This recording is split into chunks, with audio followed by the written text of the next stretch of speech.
नमस्कार, सत श्री अकाल, हेलो हाय ऑफिसर्स, क्या हाल चाल। तो दोस्तों, आज का जो टॉपिक होने वाला है वो होगा कॉन्सेप्ट ऑफ कैपिलैरिटी। और ये कॉन्सेप्ट आपका फ्लूइड मैकेनिक्स का बहुत ही इंपॉर्टेंट कॉन्सेप्ट हो जाता है, क्योंकि कुछ क्वेश्चंस हैं जिनके आंसर सिर्फ यही कॉन्सेप्ट दे सकता है। क्या आप लोगों ने कभी सोचा है कि आप पौधों में पानी डालते हैं तो पौधों की पत्तियों में तो पानी नहीं डालते, आप सीधा जड़ों में डालते हैं और जड़ों से पानी पत्तियों तक पहुंचता है और फिर उसके बाद आप लोगों की फोटोसिंथेसिस की प्रोसेस होती है।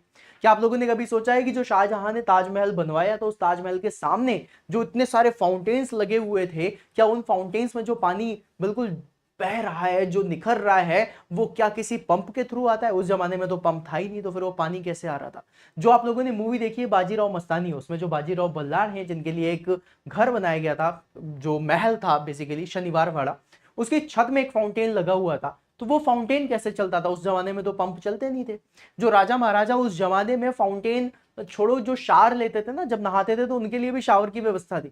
तो जो शावर लेते थे तो शावर कौन चलाता था? कोई ऊपर बैठ करके पानी डालता था, या फिर कोई ऐसा कॉन्सेप्ट था जिसकी वजह से वो शावर वर्क करता था? तो दोस्तों, वो जो कॉन्सेप्ट था उसका नाम था कॉन्सेप्ट ऑफ कैपिलैरिटी। बेसिकली एक क्वेश्चन और भी है जो आप लोगों को समझ में आएगा। आप लोगों ने गाइस एक चीज नोटिस करी होगी कि जब शाहजहां ने अपने कारीगरों के हाथ कटवा दिए थे, उस जमाने में एक कारीगर ने उस ताजमहल में जाकर के ऊपर कोई ऐसा सिस्टम कर दिया था जिससे हमेशा पानी गिरता रहता था। अब भाई बारिश की बात हो तो पता चलता है कि भाई बारिश ऊपर से हो रही थी और होल था तो पानी आ गया।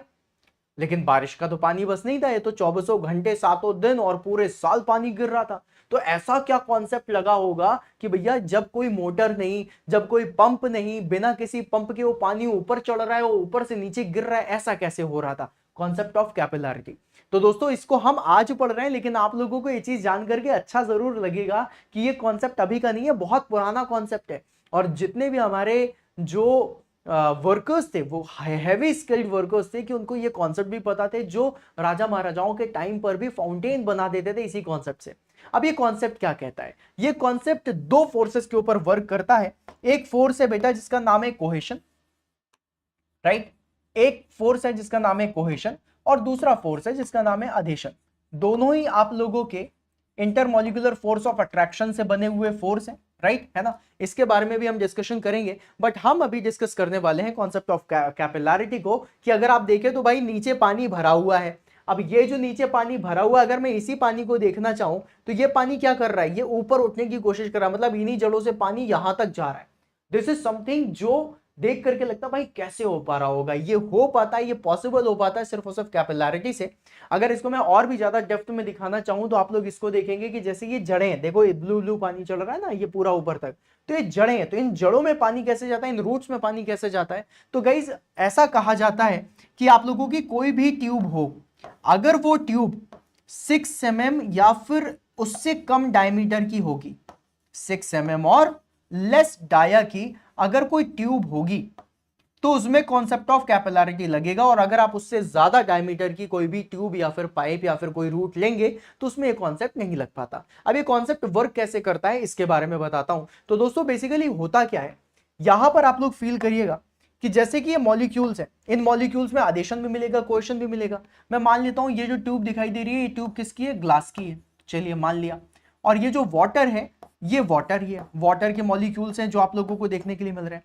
अब गाइस, वाटर में खास बात ये होती है कि वाटर किसी भी दूसरी सरफेस के साथ बहुत ही जल्दी मोहब्बत कर लेता है, बहुत ही जल्दी चिपक जाता है, इसीलिए वो वेट कर देता है। जैसे कपड़े, कपड़ा दूसरा मटेरियल है, पानी आप कपड़ों में डालिए, आप देखेंगे कि कपड़े गीले हो जाते हैं, मतलब ये वेट कर देता है कपड़ों को, है ना? तो अगर मैं देखूं तो मतलब ये वाटर आके चिपक जाता है, मतलब इसके अंदर क्या है? अधेशन की प्रॉपर्टी है। तो अधेशन इसमें क्या होता है? ज्यादा होता है और कोहेशन कम होता है। अब अधेशन ज्यादा होने की वजह से ये जो वाटर इस ग्लास सरफेस के साथ ऐसे चिपकना शुरू कर देता है और इस तरीके से ऊपर उठना शुरू कर देता है, जस्ट बिकॉज ऑफ अधेशन। किसकी वजह से बेटा? अधेशन की वजह से, क्योंकि वाटर में अधेशन ज्यादा होता है और कोहेशन कम होता है। अब जब ये वाटर ऊपर चलता है तो देखो, ऐसा तो है नहीं कि जब अधेशन चल रहा है उस समय कोहेशन नहीं होगा, वाटर में कोहेशन भी होगा। तो उसके जो बीच के मॉलिक्यूल्स होते हैं उनमें कोहेशन लग रहा होता है, और जो साइड के मॉलिक्यूल्स हैं जो ग्लास से टच्ड है उसमें अधेशन लग रहा होता है। अब ये जब वाटर ऊपर इस तरीके से चढ़ रहा होता है, राइट, तो ये जो बीच के मॉलिक्यूल्स हैं वो उसको नीचे की तरफ खींचते हैं कि नहीं नहीं नीचे की तरफ चलो, तुम कहां ऊपर जा रहे हो, राइट। और इसी वजह से आप लोगों को यहां पर एक किस तरीके से कर्व्ड सरफेस दिखती है। ऑल्दो हमने देखा है कि भाई कोई ग्लास हो, तालाब हो, समंदर हो, हर जगह पानी का लेवल बिल्कुल प्लेन होता है, लेकिन जब हम कैपिलैरिटी देखते हैं तो हमें इस तरीके से वाटर का एक सरफेस दिखाई देती है। इसको हम लोग बोलते हैं मेनिस्कस। क्या बोलते हैं? मेनिस्कस। अब ये जो मेनिस्कस है ये किस शेप का दिखाई दे रहा है? अभी तो कॉनकेव शेप का दिखाई दे रहा है। कॉनकेव शेप क्यों दिखाई दे रहा है? क्योंकि यहां पर कैपिलरी राइज हो रहा है, राइट। तो जब भी कभी कैपिलरी राइज होगा, अब देखो ना, ये पानी है, पानी इस तरीके से ऊपर जाता रहेगा जाता रहेगा। अगर मैं इसकी वैल्यू को और कम करूं, मतलब वैल्यू मतलब डायमीटर को, तो ये पानी ऊपर की तरफ जाएगा और ऊपर की तरफ जा करके फाउंटेन बना देगा, राइट। अगर आप देखें तो यहां पर ये तीनों डक्ट है, तीनों ट्यूब है जो मैंने वाटर के अंदर डाली। अब यहां पर क्या हो रहा है? यहां पर अगर आप बहुत ध्यान से देखो तो इसका डायमीटर ज्यादा है, तो देखो इसमें हाइट कम है। इसका डायमीटर मैंने और कम किया तो हाइट और ज्यादा हो गई, इसका डायमीटर और कम किया तो हाइट और ज्यादा हो गई। तो जितना कम डायमीटर करोगे उतना ज्यादा अधेशन का कॉन्सेप्ट बहुत स्ट्रांग होगा, और उसकी वजह से जो मटेरियल है आप लोगों का ऊपर की तरफ चढ़ने लग जाता है, जिसे हम कैपिलरी राइज कहते हैं। अब गाइस ये कैपिलरी राइज क्या हर जगह दिखाई देगा? नहीं दोस्तों, कैपिलरी राइज और एक चीज होती है जिसे हम कहते हैं कैपिलरी फॉल। ये डिपेंड करता है आप लोगों के मटेरियल के ऊपर कि मटेरियल में कोहेशन कितना है और अधेशन कितना है। जैसे हमें वाटर का पता है कि वाटर में अधेशन ज्यादा है और कोहेशन बहुत कम है एज कंपेयर टू अधेशन, है ना। ऐसा नहीं है कि कोहेशन बहुत कम है, एज कंपेयर टू अधेशन कोहेशन कम होता है, ठीक है। तो अब इसकी वजह से कैपिलरी राइज करता है। इसी तरीके से आपका एक मटेरियल है जिसे हम कहते हैं मरकरी। मरकरी में अधेशन बहुत कम होता है और कोहेशन कंपेयर टू अधेशन बहुत ज्यादा होता है, इसकी वजह से कैपिलरी फॉल होता है। अब कैपिलरी फॉल बोलूं या कैपिलरी राइज बोलूं, है ना, तो अगर मैं यहां पर राइज या फॉल किसी को भी दिखाना चाहूं तो इसके लिए जो हमारा मैथमेटिकल फॉर्मूला है, अगर मैं राइज की बात करूं या फिर मैं फॉल की बात करूं, इन दोनों के लिए आपका फॉर्मूला सेम होता है, that is H equals to 4 sigma cos theta upon rho into g into d. अब रो जी को आप डब्ल्यू भी बोलते हो, वेट डेंसिटी, राइट। तो आप यहां पर डब्ल्यू डी भी लिख सकते हो। तो यहां पर जो सिग्मा होता है बेटा, इस सिग्मा को क्या बोलते हैं? Surface tension. क्या बोलते हैं बेटा? Surface tension. ये जो सिग्मा है, sigma is nothing but it is surface tension, ठीक है। यहां पर जो आपको रो दिख रहा है, rho is nothing but it is mass density, right, mass density. G के बारे में हर कोई जानता है that G is acceleration due to gravity, जिसकी वैल्यू 9.81 मीटर पर सेकंड स्क्वायर होती है। And D is nothing but it is the dia of tube, diameter of tube, ठीक है।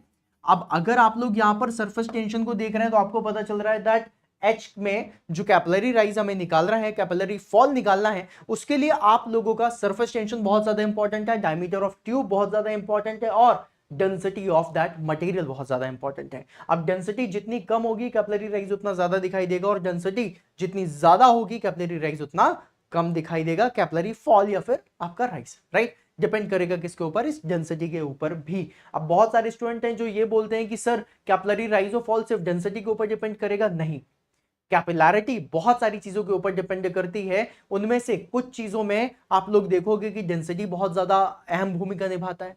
दूसरी चीज है आप लोगों का डायमीटर ऑफ दैट ट्यूब, ये बहुत ज्यादा अहम भूमिका निभाता है, और साथ में surface tension of the material. और इसके साथ एक चीज और है जो मेनिस्कस बना रहा है, ये आप लोगों का एंगल, राइट, है ना। तो ये theta angle, although theta angle बहुत ज्यादा इतना इफेक्ट नहीं देता, लेकिन अगर देखा जाए तो तीन चीज कैपिलैरिटी के लिए बहुत ज्यादा इंपॉर्टेंट है। वो चीज क्या है आप लोगों का? Surface tension, density of the fluid, और साथ में डायमीटर ऑफ दिस ट्यूब, ठीक है। इसके साथ कई एक चीज और बताना चाहूंगा, इसको भी आप लोग समझिएगा। यहां पर कई आप लोग जब मेनिस्कस देखते हैं तो ये मेनिस्कस के शेप का होता है। तो बेटा ये जो कैपिलरी राइज में आपको मेनिस्कस दिखता है ये कॉनकेव शेप का होता है, और जो कैपिलरी फॉल हो रहा है इसमें जो आपको मेनिस्कस दिखता है ये कॉन्वेक्स शेप का होता है। कैपिलरी राइज में जो कॉनकेव दिख रहा है इसके लिए जो आप लोगों का लिक्विड या फिर फ्लूइड होता है वो होता है H2O, और आप लोगों को जो कैपिलरी फॉल दिखाई देता है ना, ये कैपिलरी फॉल, इसमें जो आप लोगों का मटेरियल होता है वो कितना होता है? कौन सा होता है? दैट इज Hg, जिसे हम मरकरी बोलते हैं, जिसकी मास डेंसिटी 13,600 किलोग्राम पर मीटर क्यूब होती है। 1 मीटर क्यूब में 13,600 केजी मरकरी आ सकता है। और गाइस आप लोगों को इसके बारे में बता दूं, यहां पर अधेशन ज्यादा होता है और कोहेशन कम होता है। मतलब आप कोहेशन ज्यादा होता है, अधेशन कम होता है। तो मतलब आप बोल सकते हैं that cohesion is greater than adhesion in mercury,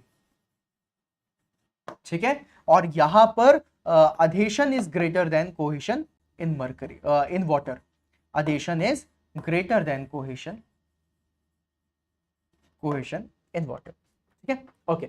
अब यहाँ पर गाइज एक चीज और है जो मैं बताना चाहूंगा, इससे भी आप लोग कई बार क्वेश्चन पूछते हैं। गाइज यहाँ पर आप लोगों का एंगल के बारे में क्वेश्चन आता है कि अगर कैपिलरी राइज हो रहा है तो उसमें एंगल कैसा होता है, वो बेटा एक्यूट एंगल होता है। और हम वाटर के बारे में बात करें तो इसका जो मैक्सिमम एंगल जा सकता है वो 60 डिग्री जा सकता है। और जब हम लोग बात करते हैं मरकरी के बारे में, कैपिलरी फॉल के बारे में, तो उसका जो एंगल होता है वो एंगल बेटा मैक्सिमम जो जा सकता है वो जाता है 132 डिग्री, राइट। ये ऑब्ट्यूस एंगल होता है कैपिलरी फॉल के लिए, और जो आपका एक्यूट एंगल है वो कैपिलरी राइज के लिए होता है। ये हम बात कर रहे हैं आप लोगों से H2O की, जहां पर अधेशन ज्यादा कोहेशन कम, और ये हम बात कर रहे हैं Hg दैट इज मरकरी की, जहां पर कोहेशन ज्यादा अधेशन कम, राइट। इस चीज को याद रखिएगा बिकॉज यहां पर आप लोगों से क्वेश्चन काफी सारे पूछे जाते हैं। अब देखो गाइज, ये तो हमने डिस्कशन करा कैपिलैरिटी के बारे में, लेकिन आप लोगों को बहुत सारे डाउट्स होते होंगे कि अगर आप लोग तैयारी कर रहे हो किसी भी एग्जामिनेशन की, फॉर एग्जांपल अभी एसएससी आने वाला है, आरआरबी आने वाला है, डीडीए जेई आने वाला है, जितने भी एग्जामिनेशन आने वाले हैं उनकी तैयारी करनी है, कैसे करें क्या करें, तो गाइज उसके लिए आप लोगों के लिए जो हमने बनाया वो है एग्जाम ऑन एजुकेशन का एप्लीकेशन। और अगर आप लोगों में से बहुत सारे लोग हैं जो एसएससी जेई की तैयारी कर रहे हैं, या फिर अभी तैयारी करना शुरू करा है, या फिर आप लोग चाहते हैं कि मुझे रिकॉर्डेड सेशंस भी मिल जाए, लाइव सेशंस भी मिल जाए, जहां पर मैं रिकॉर्डिंग देख करके टाइम भी बचा लूं और साथ में लाइव सेशन लेकर के अगर कोई डाउट है वो भी पूछ लूं और थोड़ा सा अपने आप को अपग्रेड करता रहूं, तो दोस्तों इसके लिए हम लोगों का एक बैच भी आ चुका है, दैट इज एसएससी जेई 2025 का फाइनल पंच। अब ये वो आखिरी बैच है जिसके बाद एसएससी जेई का कोई भी बैच नहीं आना, because we believe in quality content and we don't believe कि भाई हर महीने या फिर हर हफ्ते आप एक नया बैच लेकर के आओ जिसमें कंटेंट आप बस डालते रहो, स्टूडेंट का फायदा हो या ना हो। तो दिस इज द बैच। अगर आप लोगों ने इसमें इनरोल नहीं करा है then you can enroll in this batch, जहां पर आप लोगों को रिकॉर्डिंग्स भी मिल जाएंगी, जहां पर आप लोगों को लाइव सेशन भी मिल जाएंगे। और आप लोगों में से बहुत सारे स्टूडेंट को ये डाउट होता है कि सर क्या टेक्निकल बस मिलेगा या नॉन टेक्निकल भी मिलेगा, तो बेटा टेक्निकल की क्लास भी हो रही है, नॉन टेक्निकल की क्लास भी हो रही है। दिन के 5-5 6-6 घंटे की आपको क्लासेस इसमें देखने के लिए मिल जाएंगी, right. And final punch will be the batch जहां पर आप लोगों को हर चीज मिल जाएगी। ये वो बैच है जो चैंपियन बैच के बाद सबसे ज्यादा स्टूडेंट्स ने पसंद करा है, और ये वो बैच है जिसमें सबसे ज्यादा चैंपियन बैच के बाद सबसे ज्यादा जो एसएससी जेई के बैचेस में एनरोलमेंट हुआ है वो इस बैच में हुआ है। और इसके बाद और कोई बैच हम लेकर के नहीं आएंगे। उसका रीजन यही है कि हमें क्वालिटी कंटेंट टाइमली प्रोवाइड करना है और आप सभी लोगों की प्रैक्टिस भी करवानी है बहुत सारा। तो इसके लिए कम बैच होगा तो हम ज्यादा अच्छे से फोकस कर पाएंगे और बहुत बढ़िया तरीके से हम तैयारी करा पाएंगे। और अगर आप लोगों को कभी किसी भी चीज का डाउट हो तो आप कमेंट बॉक्स में पूछ सकते हैं। और अगर आप इस बैच में इनरोल करना चाहते हैं देन आप इस एप्लीकेशन में जाइएगा। एप्लीकेशन का नाम है एग्जाम ऑन एजुकेशन, इसकी लिंक आपको डिस्क्रिप्शन में भी मिल जाएगी और बढ़िया तरीके से आप तैयारी भी कर लेंगे। और दोस्तों एक चीज और बता दूं, अगर आप लोगों के दिमाग में कोई भी डाउट है, अगर आप लोगों के दिमाग में कोई भी बात चल रही है कि तैयारी करूं कि नहीं करूं, ये बैच बेनिफिशियल होगा कि नहीं होगा, then I am telling you, Ghadi detergent का ऐड देखा है, पहले इस्तेमाल करें फिर विश्वास करें। पहले आप इस्तेमाल करिए फिर आप विश्वास करिए। जो हमारे बाकी स्टूडेंट्स हैं आप उनसे रिव्यू भी लीजिए, आपको पता चलेगा कि किस लेवल पे उनकी तैयारी चल रही है, और आप ये वाली चीज भी समझ पाएंगे कि इस फाइनल पंच से आपको कितना फायदा होने वाला है। तो दोस्तों एक बार, सिर्फ एक बार इस एप्लीकेशन को एक्सप्लोर जरूर करना और जा करके इस बैच में जरूर देखना। और अगर तैयारी कर रहे हो तो तैयारी के लिए लग जाओ। 400 से भी ज्यादा कंटेंट आपका इसमें पड़ा हुआ है, बहुत सारे रिकॉर्डेड सेशंस सारे आपको मिल जाएंगे, आपको साथ में लाइव सेशंस मिल जाएंगे। और हाँ, फाइनल पंच के साथ भी आप लोगों की टेस्ट सीरीज फ्री रहेगी, मतलब आपको टेस्ट सीरीज के लिए अलग से पैसे नहीं देने।